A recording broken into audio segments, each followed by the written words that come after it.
So that's what we're going to build. That's what we're going to build. I don't really know what it is. It looks like some sort of train app, even though it's got a picture of boat stuff in the background. Take a train to the beach. Yeah. So this is really cool. This is digital color meter. And it's a really great idea when you're dealing with solid colors to just, turn it on so you get the hex values first. And then just notice what your color palette is and put it into a text document. That way you just have quick access to what the colors are. Yeah, this is what pro designers will do. They'll look at a palette and find all the hex values, record them so that they can quickly play around and try different shapes on the screen having different colors. Mm-hmm. Yeah, you'll also notice while I'm doing this that apparently for whatever reason, whatever else I'm thinking, I can only really remember about 2 characters at a time. Watch how much I double check this. I'm like 6F, 8-3, okay. I type, okay. Was it, okay. A, okay. Yeah. And then I go D2, 486F, okay. Well, I don't blame you because hexadecimal numbers, values actually, are base 16, which means after we exhaust 0 through 9, we need to do something, which in this case is use letters, A through F. Yeah. Yeah. You know what I've really enjoyed? I've really enjoyed us playing ping pong to the hex level. Yes.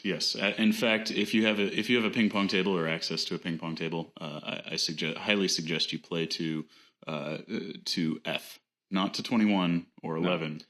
Play to an overflow, and then you switch off every 2. It's very, very, very nerdy. Yeah. It's about the nerdiest table tennis game you can play. That's true. That's true. That's a fact. So you've got your colors. Got my colors. Now I'm ready to go into a journey. I'm going to code the whole thing from scratch right now. Okay, so we have debated about this quite a lot. The outside in versus inside out. Right. So outside in would be looking at the outermost layout and then building in the next level in, and so on. Right.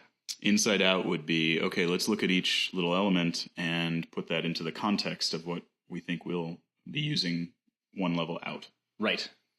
And I mean, there is not a wrong way, but for beginners, what's important is if you're starting to change things and you're seeing wildly different results from what you expect, copy that stuff out and just work on that view by itself.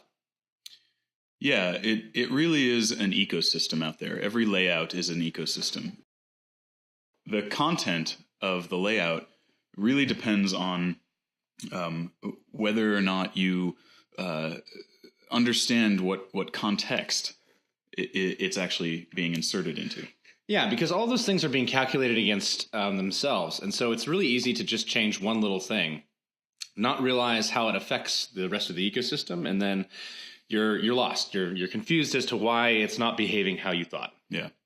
But at this point, I mean, they've been exposed to all the different, kind of knobs to twist, and we're just going to twist them one by one purposefully, rather than just kind of throwing darts into the dark and hoping our layout just one day magically will look how we want. Right. So here you're adjusting scale type? Yeah. I want to make sure that picture for different layouts will actually scale and fill the whole thing.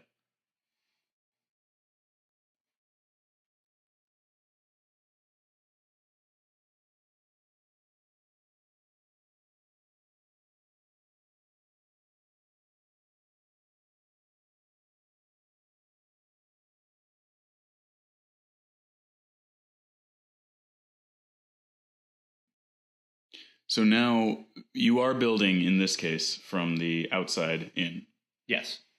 Starting with your overall relative layout for the whole screen. Yep. And then we have an image view and another relative layout. So tell me why you made the choice for the second relative layout nested within the first. Well, right now I'm looking at the super train currently and that little header, and I'm just building that. So I'm just trying to make something right now that looks like that. Notice that I'm using a layout height and I'm setting it to be 100 dp. Not because I actually want, it to be 100 dp. It's just allowing me to kind of, for a moment, see how big that is that way. What's really important when you do this is you have to come back and change it. You can't just leave it, but it's a really easy, quick way to kind of force something to look the right way before filling it in with a bunch of wrap contents, because it's really hard to tell what you're doing when there is no content to wrap. Right. So you're choosing the relative layout instead of the linear layout for the 1236 leaving Austin and the white block below it? Yes. And the reason why is because we can't really see it right now, but the book button's on the right-hand side, and you know that text is a certain size. I want those things to basically be on the side, and I want the other thing to be on the top. And the proportions are not something that I'm kind of going for. I don't want them to scale. I just want them to be in certain places. So if that were to scale up in a really large way, I'd still want it to be at the bottom. And so that's the reason why I'm doing that. I could use a linear layout, but it'd be more complex, I think. Mm-hmm. And that's kind of the creativity of this part of developing apps is just like, hey, okay, a designer gave me this layout or this UI view, and now I want to actually figure out what the most efficient way to build it is. Yeah, I mean, and here's the other thing. There's the most efficient way it should be built, and then there's the most efficient way to build it. And one needs to tread the line between the two. Okay. So tell me about the difference. Well, I mean, the efficient way to build it might be to always use relative layout or to always use linear layout, and to kind of always describe things the same way. But every time that you nest a view layout inside of another view layout, it's actually inefficient because it has to iterate through that stuff twice. So it's easy to describe things in nested fashion, but it's more performant to not. However, we do not pre-optimize here. We wait until it's a problem and solve that bottleneck, because trying to figure out what's slow before it's slow is really just kind of wasting your time. Right. You really want to be deliberate about the changes you're making and say, I optimized that because it was too slow, not because, well, I mean, I don't know. I like to optimize things just for fun, but it's a different thing. Right. So in this case, you're basically just adding these text views in, and you haven't positioned it where you eventually want it on the screen. No, I'm just order looking of at operations here. You're just getting content in first. I'm looking at that text view and just trying to match up what it needs. So like we discussed before, like padding, right? Like we really want it not to we want it to have some room from the content, not from the margin. So I'm kind of filling that in, and I'm not really testing that text color, but I'm just focused on that text view, trying to match that, and slowly but surely getting it then eventually into the right place. And I noticed that placement is usually where you what you do last. Yeah. I don't know why I do that. Okay. I do it too. I mean, coming from a web background and designing web pages and trying to build those, usually placement, you either create boxes and then put the content in and you make sure the boxes are placed correctly, or you create content and then place the content. Yeah, well, it's much easier if you have content to then see where it will go. I remember a couple times having issues when I was developing stuff for Gravity when we went international. We thought we were really clever about how we had everything laid out. And this is before Android. Before Android. This was with something that was very custom, like Android, for Java J2ME, and everything was great and fine until we had to port it over to Germany, and their words are so long that all of our assumptions about what the length of the menus would be was totally wrong. So you really want to be familiar with like what kind of data could be in my view before you start making decisions about it. So I think that's why content first is a good idea. Yeah. So you're working on the button here, and I'm working on it from memory. I haven't looked over here. I haven't checked. Yeah. I'm like, I think it was kind of like this, but yeah, I'm putting it over there and getting it ready. But I think at some point here, you're going to see me go like, yeah, I got to look at it. Well, I think it's this process of getting as close to what you want as possible and then verifying, right? Like you go for approximate location and then you go for pixel perfect location. Right. Except for in Android, you don't go for pixel perfect. Okay, so tell me more about that, because that's anyone coming from web is gonna be like, wait, I want to get pixel perfect. How do we? Okay, well here let's pour ourselves a little more here. A little more apple juice. Yeah, let's get into this. Yeah, Daddy's adult juice here. So when you try to make things pixel perfect, and actually I would disagree that web does that. I think actually they're the first people to deal with that. When you deal with stuff being pixel perfect, then you only have one size particular screen. What you really want all the time is for things to be relative to each other and proportional. So if you have something that, for instance, on this device here, this phone, the minute this scales to a tablet, if it was pixel perfect, then what does it do? Does it stretch the entire thing? Does certain things stay pixel perfect, not others? Which is kind of what web does, right? Where they keep things in the right place. But you really want to have a layout that describes kind of like what really is the point of why this is here. So like if something is like in the middle, right? You don't want to describe it like, oh, that's 400 pixels from the left, right? You want to say it's in the middle. I don't care how wide the thing is. Just put that thing in the middle. And the more that you can do that, the more that you'll just flip to another device and be like, oh, that looks great. Well, I think what you're talking about is actually what mobile has done to web development, which is the responsive layout kind of stuff. Yeah, exactly. Like before mobile, it was almost tending towards the ability to get a pixel perfect, because you could have a resolution screen and you could pretty much assume that everyone had a minimum resolution, and then you could just design for that. But now what you're pointing out is that with mobile devices, you don't have that kind of control. So to assume that you could ever have it is a fallacy. It is. And that's where Android is actually very different than other mobile platforms like iOS, which has a very standardized aspect ratio and screen size relative to the few devices that it uses. Android is on so many things. And I mean, you don't know if when you make an app, maybe someone's going to be like, you know what, I really want to have that on my Android TV. Mm-hmm. And, if your app just happens to run out of the box correctly, that's going to be another experience. It's going to bring people, to appreciate whatever you made. Right. So it's kind of like in music, having perfect pitch is not necessarily as valuable as having relative pitch. Yeah. In fact, that's one of the reasons why we go over relative layout and linear layout. Mm-hmm. Grid layout, I think if people can figure out linear layout, they can really figure out grid layout, right? Mm-hmm. One of the things that we don't go over, which is a big no-no unless you have a very, very specific use case. One might be, for instance, an advertising platform.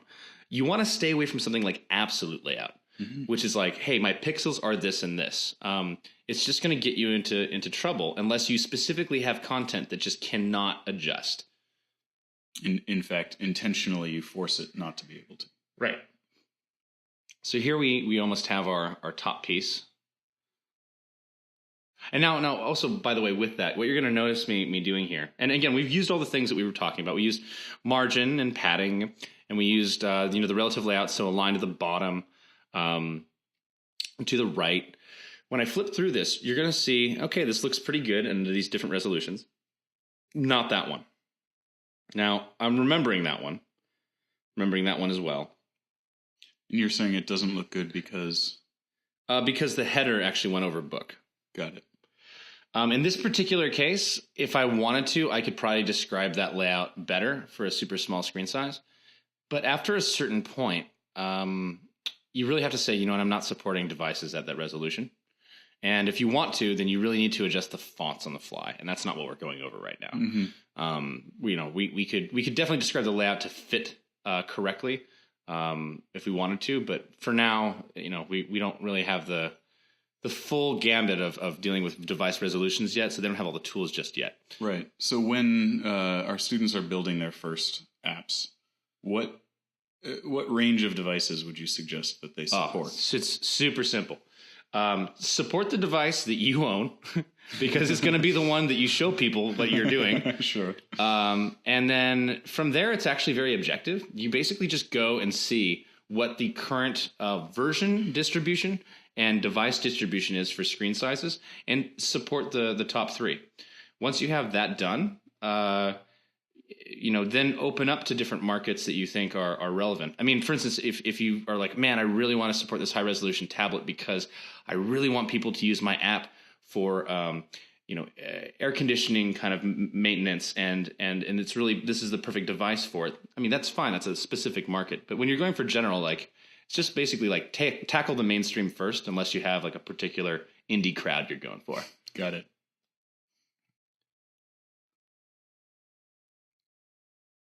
So now you're nesting a linear layout. I am, and not on purpose. And I think this is going to get you into trouble. It is going to get me into trouble. I want that guy out. I didn't follow him out correctly. And for those of you listening at home, you can avoid that by really tightening up. Like 67, 65 should be deleted. I would have seen some of this stuff if I had just paid attention. Now, the first thing I'm going to do, though, is I'm going to make the whole background green so I can be like, okay, where is it on the screen? I'm like, okay, well, it's not there. It's not there. This is a great trick, changing the color background to a bright color so you can see what you're doing. Mm-hmm. Now I know for a fact I can't see that linear layout. Right. So now I'm trying to think, oh, well, why? If I had been building from the inside out, I wouldn't have had this problem. Well, there you are.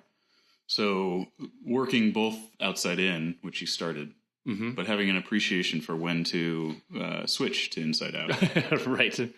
And yeah, if I was in a real bad place, what I would do is I would just start deleting my code. I start doing a binary tree search and be like, okay, does this relative layout work alone? Yes, it does. Does this one?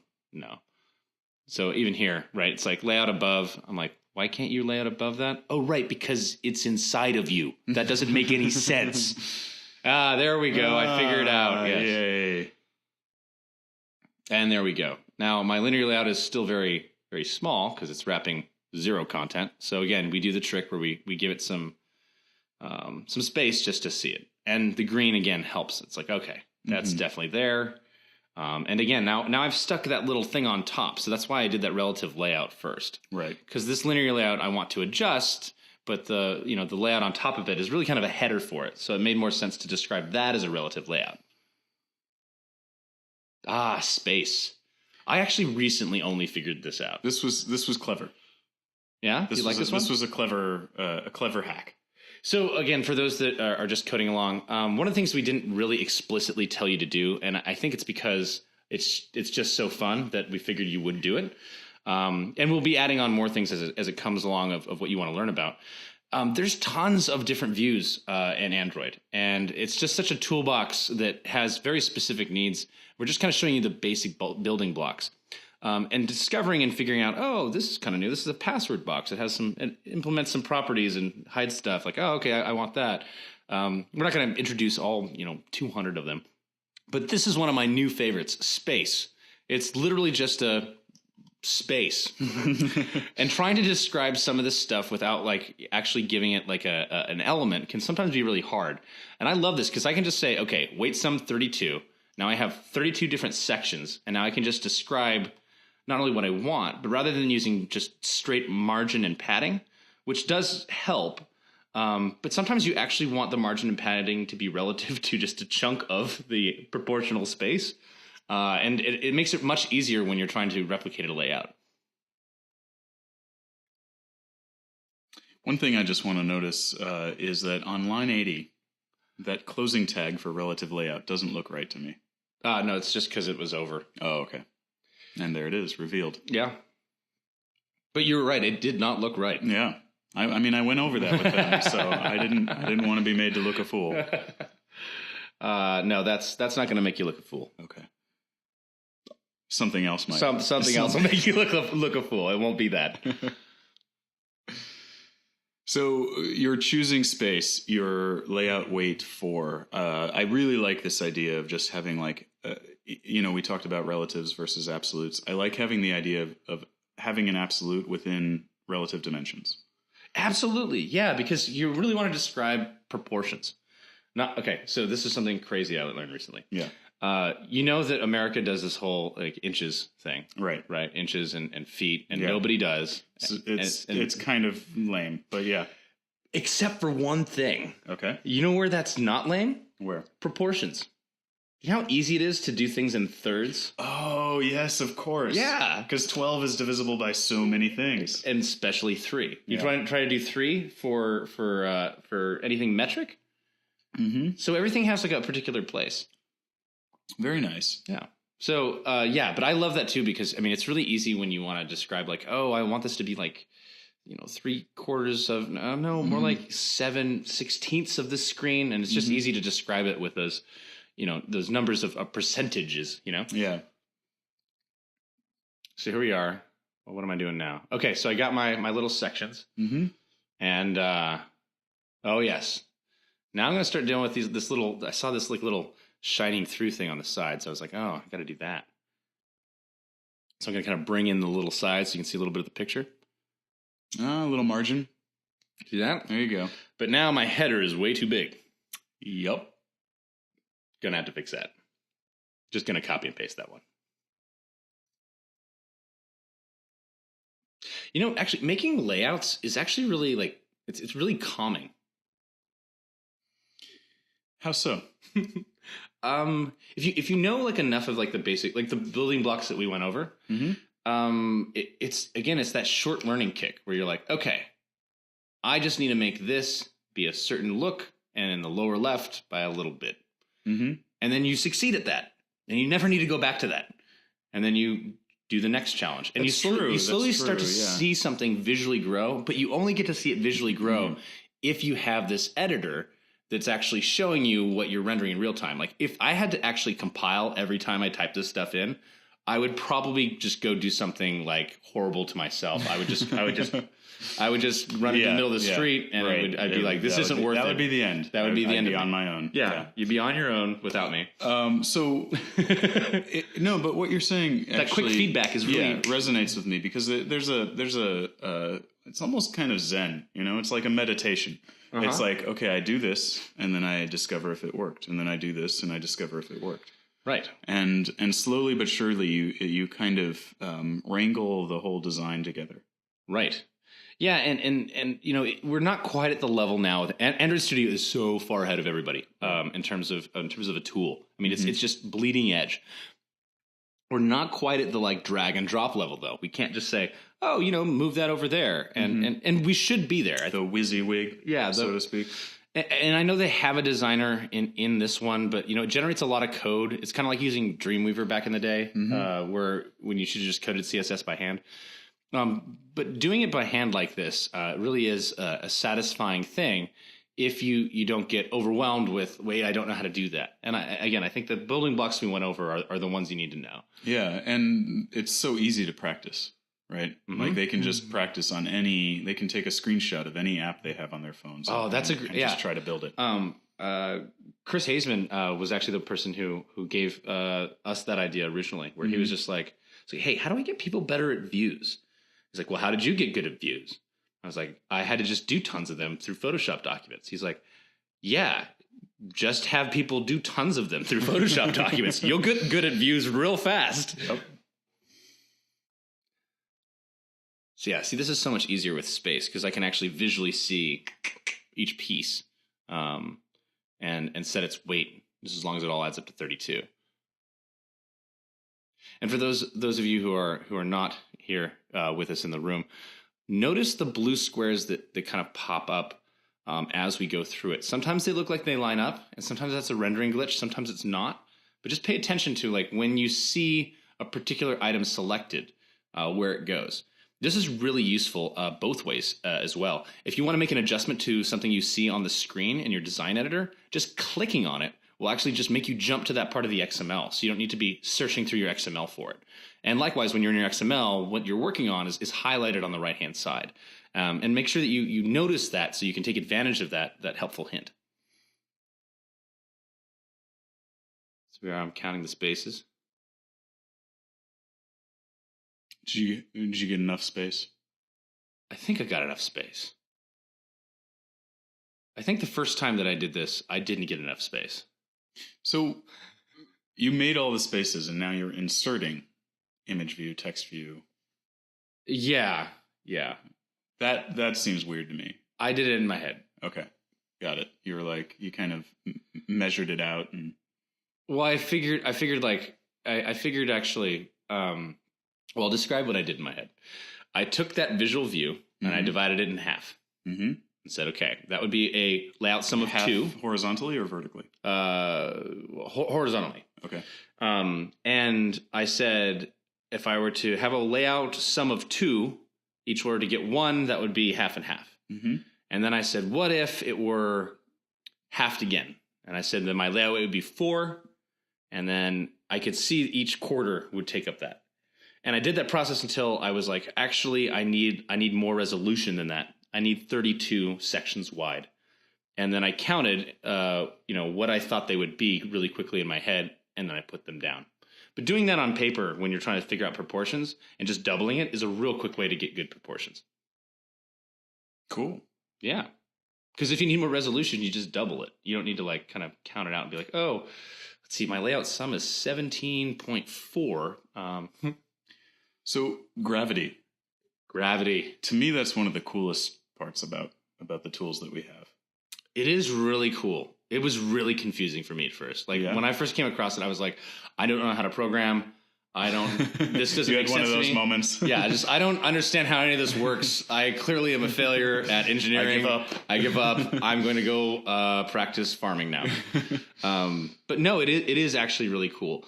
Especially, the difference between, gravity is cool. Layout gravity is cooler. Right. And what made it work for you? What made it convince you that actually farming is not your thing and you can actually still do this mobile development stuff? I think for gravity, it really is a factor of putting something on the screen and then trying everything that you can do to manipulate it. So you really get that feedback of like, hey, when I do that, it goes over there. Hey, when I do that, it goes over there. And doing it in a context where you can actually see what's happening.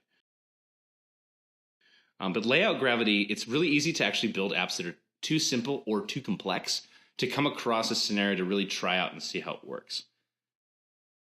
Okay. But I always just think of it now as there's gravity, which is where content gravitates towards. Mm-hmm. And then there's gravity outside of where the content is. And that's layout gravity. Nice. That's a helpful. Yeah, I should helpful tool. I should put that in a haiku or song. Yeah. It'd be a helpful reminder. No, I know that's not really clear, but I actually look for the outward, the out part of layout to remind myself, like, oh, that's outside the view. Yeah, right. Outer gravity. Outer gravity. Inner gravity and outer gravity. Inner gravity and outer gravity. Actually, it would be easier if they had just said inner gravity and outer gravity, but instead they say layout gravity, and you're like, well, no. Wait, what? Yeah, let's call them up. Aren't they both Let's tell layout gravities? Let's tell them. I would write angry letters to Google, but I don't think they get letters. I think they just email. And only from Gmail accounts. Only from Gmail accounts. Yeah. Well, we know a couple people who work there, so. We do. I don't think that any of them will care about this, though. I think that they'll be like, yep, that's kind of awkward. No, we're not going to change all of Android based upon your whim. Well, maybe if we get a few thousand students together, and we all approach them. Read a petition? Yeah. What do you think, guys? You down? You down to join us? I wish that we could have them vote on that. Yeah, me too. I don't wish to know what they would vote to change it to. Or no, actually maybe I do. So also notice one of the things I just did, which was I solved a visual pattern. Okay. One time. Yeah. And then I copied and pasted it. This is where it is appropriate to copy and paste. Yes. Because if we were to have more elements than just 4, we would probably turn that into a list view and then describe it once. Mm-hmm. So again, anytime you're programming, once is always okay. Twice is suspicious. 3 times you should have refactored. But here we have 4. No. We do have 4, but we really only have 2 rows. That's what I meant. Got it. Okay. But you're right. We could have done this in a grid view. That would have been way slicker. Well, maybe they could try that at home. That would be really odd. If someone were to actually do this in a different way, I would just love to see how they put it together, because that was my process, but yours may differ. And here we are checking just to make sure. Notice how on a totally different layout, still renders rather clearly. Mm-hmm. You get a lot more of the picture too. Yeah, I like it.